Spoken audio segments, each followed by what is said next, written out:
তুমি যাও, আমি তোমাকে ডিভোর্স দিয়ে দেবো। 3টা বছর যাবত আমার সাথে সংসার করতেছো, এইটুকু চিনছো আমারে? এই জানছো যে আমি এমন? বলো, তুমি কি জানো না আমি কেমন?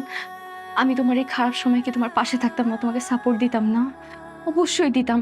তুমি আমার হাজবেন্ড, আমি তোমাকে কত ভালোবাসি তুমি জানো। হয়তো তোমার আইডিয়ার বাইরে, বাট আমি তোমাকে অনেক বেশি ভালোবাসি। আমার এসব গাড়ি বাড়ি শপিং এসবের প্রতি আমার কোনো এক্সপেকটেশন নেই। আমি তো এরকম ছিলাম না, তুমি তো দেখছো আমি কেমন ছিলাম। আমি সবসময় তোমাকে নিয়ে চিন্তা করতাম, বাট ভাবি আমাকে এটা ওটা বলে আমার মাথাটা একদম নষ্ট করে দিছে।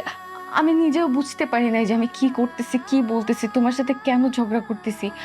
আমার শুধু মনে হয়েছে যে ভাবির এত কিছু আছে, ভাবি এত কিছু করে, আমি কেন পাবো না? আমার মধ্যে কি কমতি আছে যে ভাবির হাজবেন্ড ভাবিকে এত ভালোবাসে, তুমি কেন আমাকে ভালোবাসো না? আমার মনে হতো কি জানো, এত টাকার মধ্যে এসব জিনিসের মধ্যে ভালোবাসা, বাট আমি না তোমার মনটা বুঝতে পারিনি।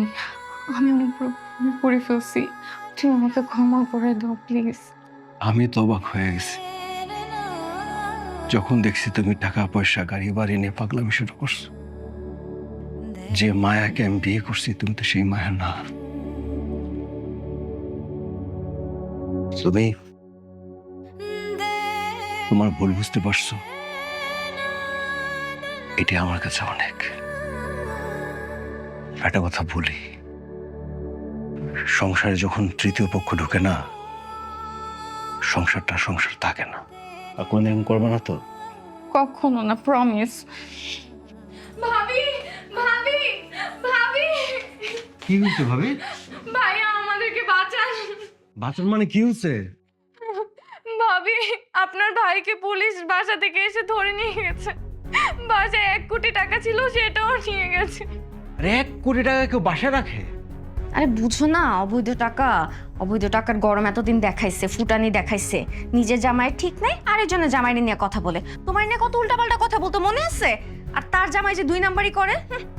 ভাবি প্লিজ এভাবে বলবেন না, আমাকে একটু সাহায্য করুন ভাবি প্লিজ।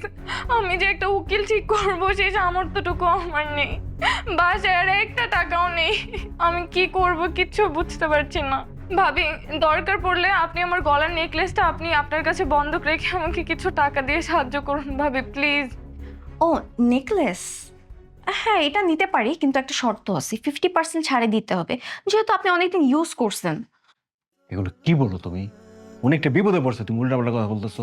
শোনো, মানুষ বিপদে পড়লে কখনো তার সুযোগ নিতে হয় না, তার সাহায্য করতে হয়। ভাবি, আপনি কোনো চিন্তা করেন না, আমার পরিচিত একজন উকিল আছে, আপনি তার সঙ্গে দেখা করবেন, আমি ফোন দিয়ে বলে দিচ্ছি। আর আপনি থানায় যান, থানায় যায় খোঁজ নেন, আর কিসের জন্য ধরছে এটা তো খোঁজ নিতে হবে আগে। যান। অনেক অনেক ধন্যবাদ ভাইয়া। ঠিক আছে, যান। কি টাকা টাকা করবা? হ্যাঁ, শোনো, মানুষ ভালো থাকার জন্য টাকার প্রয়োজন আছে, কিন্তু টাকা কখনো সুখের কারণ হতে পারে না। বোঝা গেছে?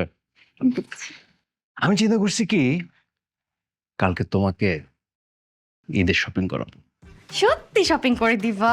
জানো, আমার না একটা জামদানি শাড়ি খুব পছন্দ হয়েছে, আর একটা সোফা সেট দেখে আসছি এত সুন্দর, আর একটা জুয়েলারি অনেক বেশি পছন্দ হয়েছে। কিন্তু মানে আবার শুরু করছো তুমি? আমি থাকবো না, তুমি থাকো বাসায়। না না, আমি থাকবো না, আমি থাকবো না, তুমি থাকো বাসায়। আবারও ভুল বুঝলো আমাকে।